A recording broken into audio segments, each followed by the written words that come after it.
Assalamualaikum warahmatullahi wabarakatuh. Izinkan kami dari kelompok 1 mata kuliah pencemaran udara untuk mempresentasikan hasil kerja kami yang berjudul Teknologi Pengendali NOx dan SOx.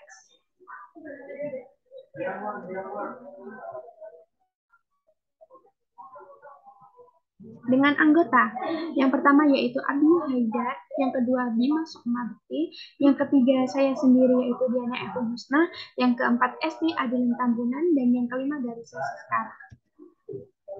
Oke, yang pertama yaitu pengertian dari NOx dan SOx. Apa sih itu NOx? NOx yaitu atau bisa disebut dengan oksida nitrogen adalah kelompok gas nitrogen yang terdapat di atmosfer yang terdiri dari nitrogen monoksida atau NO dan nitrogen dioksida atau NO2. Walaupun ada bentuk oksida nitrogen lainnya, tetapi kedua gas tersebut yang paling banyak diketahui sebagai bahan pencemar udara. Nitrogen monoksida merupakan gas yang tidak berwarna dan berbau sebaliknya. Nitrogen dioksida berwarna coklat, kemerahan, dan berbau tajam. Nitrogen monoksida terdapat di udara dalam jumlah yang besar daripada NO2. Pembentukan NO dan NO2 merupakan reaksi antara nitrogen dan oksigen di udara sehingga membentuk NO yang bereaksi lebih lanjut dengan lebih banyak oksigen membentuk NO2 sehingga gas NOx digolongkan sebagai gas yang sangat beracun dan bersifat asam. Untuk pengertian dari SOx, SOx adalah gas belerang oksida atau sering ditulis dengan SOx, terdiri dari gas SO2 dan gas SO3. Yang keduanya mempunyai sifat berbeda. Oke, belerang dioksida ataupun SO2 adalah suatu gas yang terbentuk dari belerang dan oksigen melalui proses pembakaran. Belerang trioksida atau SO3 adalah suatu gas yang terbentuk dari belerang dioksida yang dipanaskan dengan oksigen.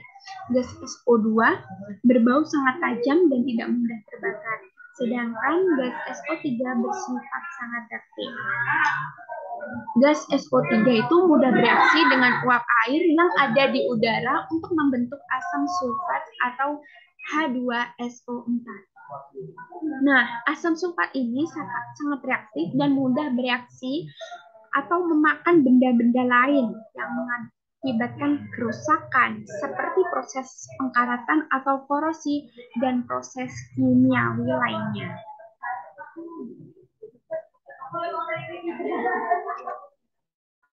Nah, di sini kita bisa melihat contoh kasus nyata dari NOx itu di lingkungan sekitar kita. Nah, sebenarnya penyebab terjadinya dari emisi NOx sendiri atau nitrogen oxide itu dan juga SOx itu yang terutama pasti terkait dengan aktivitas manusia yang melibatkan pembakaran bahan bakar seperti fosil, seperti bau batu bara, minyak, dan gas alam. Nah, ada juga kegiatan lain yang meliputi yang pertama transportasi. Nah, transportasi itu merupakan emisi NOx terutama berasal dari pembakaran bahan bakar fosil dalam kendaraan termasuk mobil, truk, dan pesawat terbang. Nah, kapal dan perahu juga merupakan sumber emisi SOx yang signifikan. Nah, yang kedua kita bisa lihat yaitu pembangkit listrik. Untuk pembangkit listrik yang menggunakan bahan bakar dari fosil untuk produksi listrik seperti batu bara itu merupakan sumber emisi NOx dan SOx yang signifikan juga. Nah, ini termasuk pembangkit listrik berbahan bakar batu bara seperti yang tadi saya jelaskan dan juga pembangkit listrik yang berbahan bakar minyak dan pembangkit listrik yang berbahan bakar gas alam. Setelah itu ada juga proses industri. Nah, dari proses industri ini seperti kilang minyak, manufaktur, bahan kimia, dan peleburan logam merupakan sumber emisi NOx dan SOx yang signifikan juga. Setelah itu di sini ada pemanasan, perumahan, dan komersial. Untuk pemanasan perumahan komersial itu pembakaran bahan bakar fosil untuk memanaskan rumah dan bangunan juga dapat berkontribusi terhadap emisi NOx dan SOx. Setelah itu ada kegiatan pertanian. Nah, kegiatan pertanian itu juga dapat menimbulkan NOx dan maupun SOx juga untuk lingkungan sekitar. Nah, pupuk dari nitrogen yang digunakan dalam pertanian juga dapat berkontribusi terhadap emisi NOx melalui proses yang disebut pembakaran pertanian. Selanjutnya, secara keseluruhan pembakaran bahan bakar fosil untuk berbagai aktivitas manusia itu merupakan penyebab utama emisi NOx dan SOx. Nah, upaya untuk mengurangi emisi dan mencangkup penggunaan bahan bakar teknologi yang lebih bersih, meningkatkan efisiensi energi, serta menerapkan peraturan dan kebijakan untuk membatasi emisi. Nah, dampak gas NOx dan SOx itu terhadap kesehatan dan lingkungan itu kita bisa lihat. Yang pertama, paru-paru itu yang terkontaminasi oleh gas NO2 akan membengkak. Nah, dan tubuh akan sulit bernafas sehingga hal tersebut mengakibatkan terjadinya kematian. Nah, terus selanjutnya itu gas NOx dalam konsentrasi yang tinggi dapat bereaksi dengan hemoglobin dan menghalangi fungsi normal Hb dalam darah. Setelah itu NOx dan SOx itu beraksi dengan anomia, menyebabkan atau mengakibatkan memburuknya penyakit pernapasan seperti emfisema, bronkitis, dan juga dapat memperburuk penyakit jantung yang ada. Setelah itu, dari reaksi gas NOx dan oksigen di atmosfer di udara berkontribusi pada pembentukan hujan asam dan penurunan kualitas air dan udara, serta terbentuknya smoke dari fotokimia yang menghasilkan cahaya kecoklatan yang merusak tumbuhan. Dampak dari SOx juga itu terjadi pada tanaman.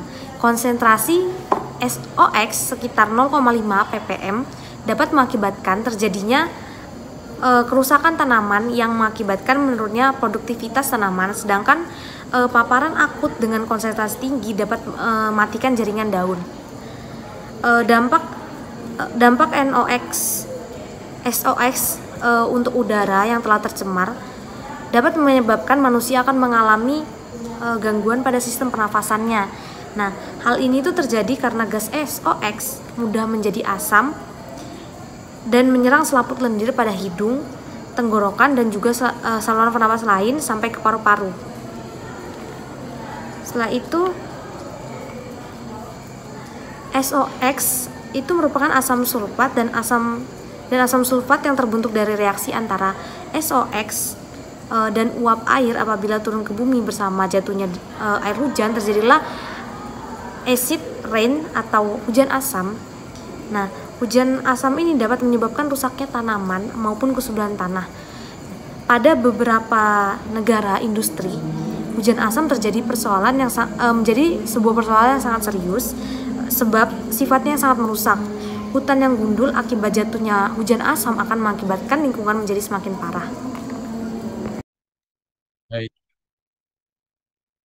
baik, yaitu yang selanjutnya cara mengurangi emisi NOx dan SOx.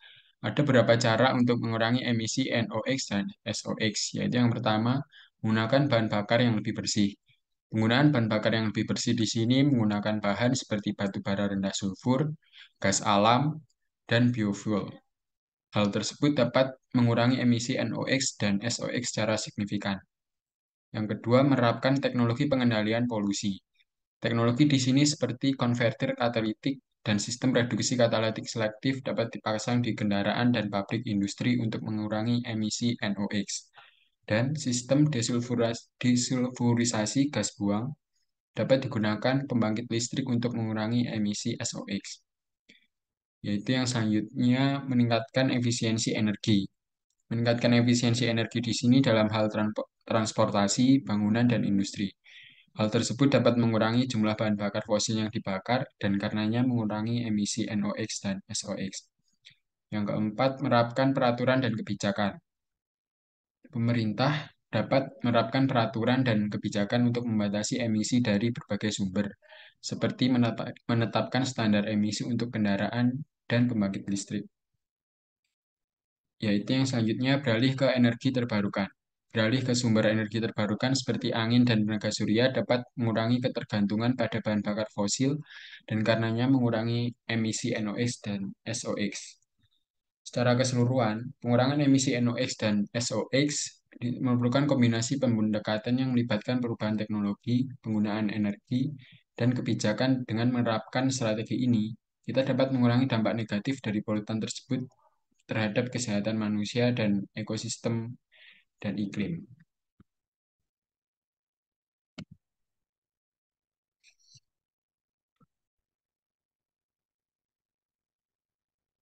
Selanjutnya, yaitu teknologi pengendalian NOx dan SOx. Yaitu yang pertama, ada Selective Catalytic Reduction, yaitu merupakan teknologi yang berfungsi untuk menurunkan nitrogen oksida dengan mengkonversikan molekul menjadi air dan nitrogen bebas. Teknologi ini juga mempunyai potensi digunakan pada sejumlah PLTU dan teknologi ini diciptakan untuk dekarbonasi yang ditimbulkan oleh pembakaran batu bara. Apabila teknologi SCR dikombinasikan dengan teknologi low NOx burner, maka akan secara signifikan menurunkan kadar nitrogen oksida dan nitrogen dioksida.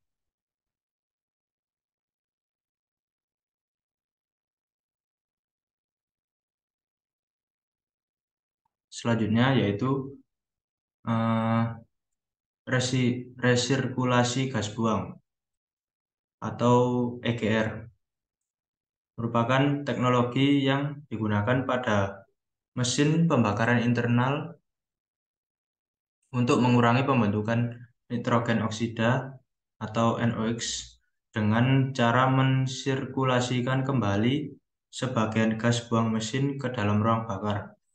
Gas buang yang disirkulasi ulang mengandung gas inert yang menurunkan konsentrasi oksigen di ruang bakar, mengurangi suhu puncak pembakaran, dan sebagai hasilnya mengurangi pembentukan NOx.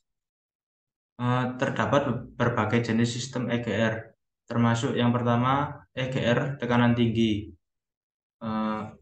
Pada sistem ini, gas buang disirkulasikan kembali ke ruang bakar pada tekanan yang lebih tinggi daripada udara masuk. Yang kedua yaitu EGR tekanan rendah. Pada sistem ini, gas buang disirkulasikan kembali ke ruang bakar pada tekanan yang lebih rendah daripada udara masuk. Yang ketiga, EGR pencampuran gas buang.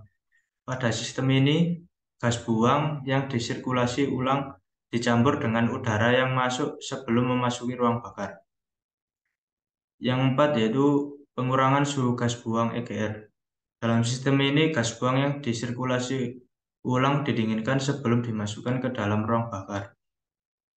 Teknologi EGR memiliki beberapa manfaat, termasuk mengurangi emisi, meningkatkan efisiensi bahan bakar, dan meningkatkan kinerja mesin.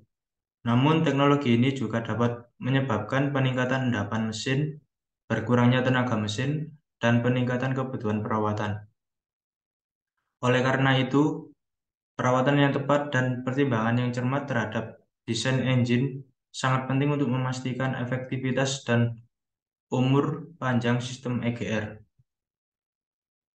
Selanjutnya yaitu desulfurisasi gas buang atau FGD. Itu merupakan teknologi yang digunakan untuk menghilangkan sulfur dioksida atau SO2 dari gas buang yang dipancarkan oleh pembangkit listrik, boiler industri, dan sumber-sumber lain yang membakar bahan bakar fosil. Sulfur dioksida adalah kontributor utama hujan asam dan masalah pernafasan, dan FGD adalah teknologi yang penting untuk mengurangi emisinya. Ada beberapa jenis sistem FGD, termasuk yang pertama ada wet scrubbers. Dalam sistem ini, gas buang disemprot dengan kapur untuk menetralkan sulfur dioksida yang bersifat asam. Produk sampingan yang dihasilkan adalah gipsum. Yang kedua, dry scrubber. Dalam sistem ini, gas buang dilewatkan melalui bahan penyerap kering seperti karbon aktif, natrium bikarbonat, atau kapur terhidrasi untuk menetralkan sulfur dioksida yang bersifat asam. Yang ketiga, spray dry scrubbers. Dalam sistem ini, gas buang disemprotkan dengan bahan penyerap kering yang bereaksi dengan sulfur dioksida asam dan kemudian dikumpulkan sebagai bubuk kering. Lalu yang keempat, circulating fluidized bed scrubber. Dalam sistem ini, gas buang dilewatkan melalui unggun terfluidisasi dari batu kapur atau bahan penyerap lainnya yang bereaksi dengan sulfur dioksida membentuk gipsum.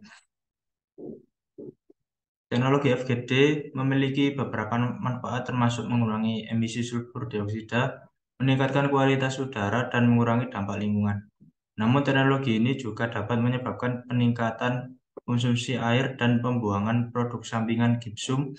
Oleh karena itu, pertimbangan yang cermat terhadap desain dan pengoperasian sistem FGD sangat penting untuk memastikan efektivitas dan keberlanjutan teknologi. Lalu selanjutnya ada desulfurization, yaitu merupakan proses menghilangkan sulfur dari berbagai bahan termasuk bahan bakar, gas alam, dan produk minyak bumi. Tujuan utama dari desulfurisasi adalah untuk mengurangi jumlah emisi sulfur yang berkontribusi terhadap polusi udara dan hujan asam. Ada beberapa teknologi desulfurisasi termasuk yang pertama hidrodesulfurisasi, yaitu teknologi yang banyak digunakan untuk menghilangkan sulfur dari bahan bakar berbasis minyak bumi.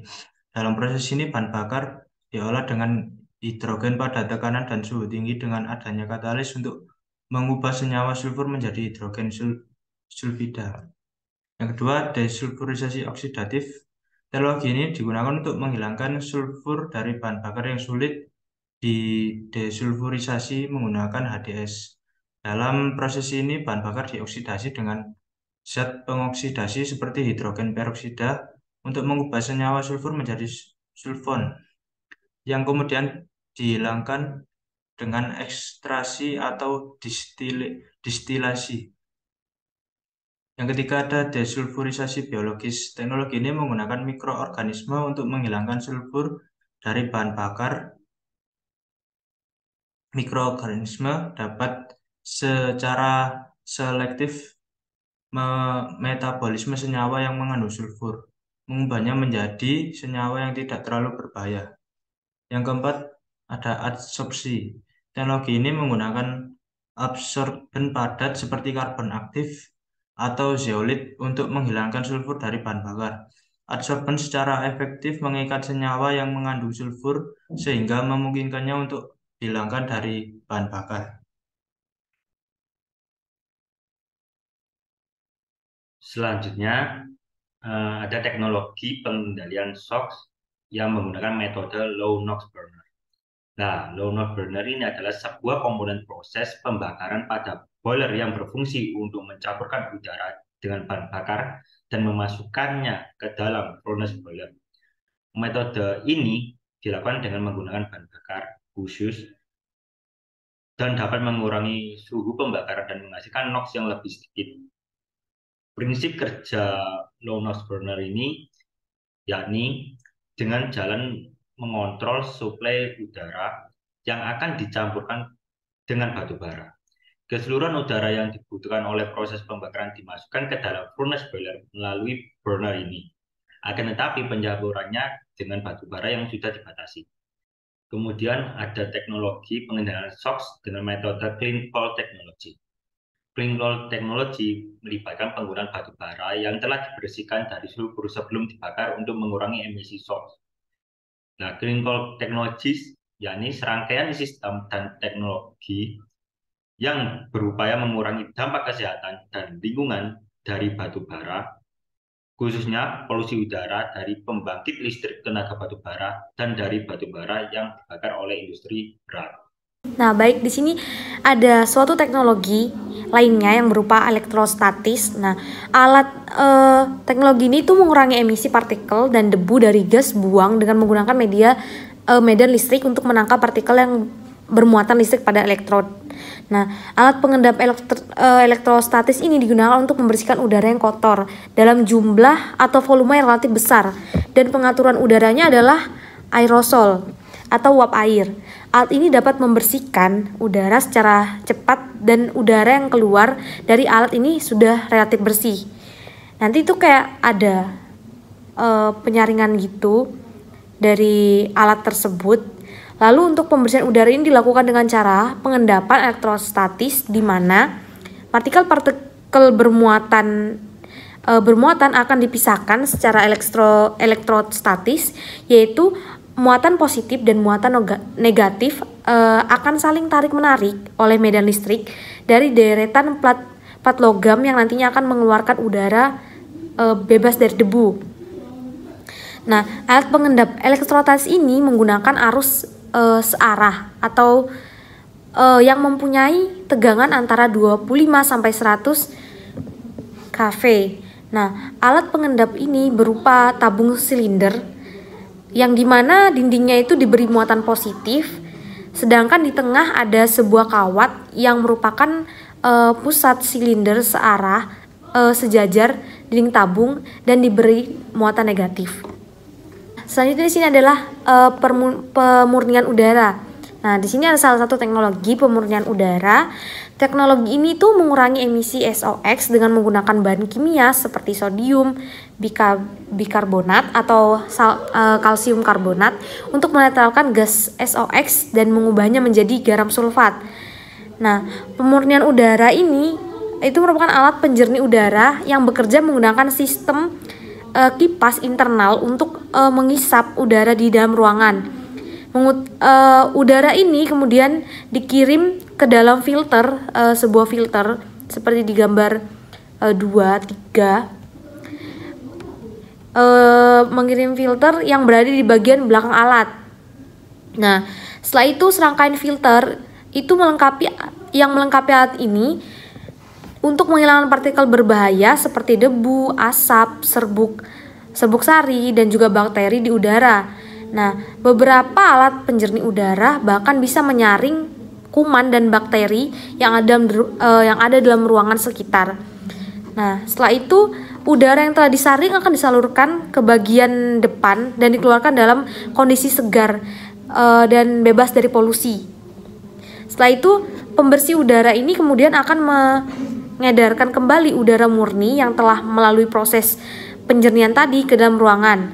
Proses ini akan terjadi beberapa kali dan dalam kurun waktu 1 jam untuk menjaga lingkungan tetap sehat. Jadi dari jenis-jenis teknologi yang sudah dijelaskan tadi itu merupakan sebuah teknologi yang bisa kita gunakan untuk mengurangi gas emisi dari SOx dan NOx seperti itu.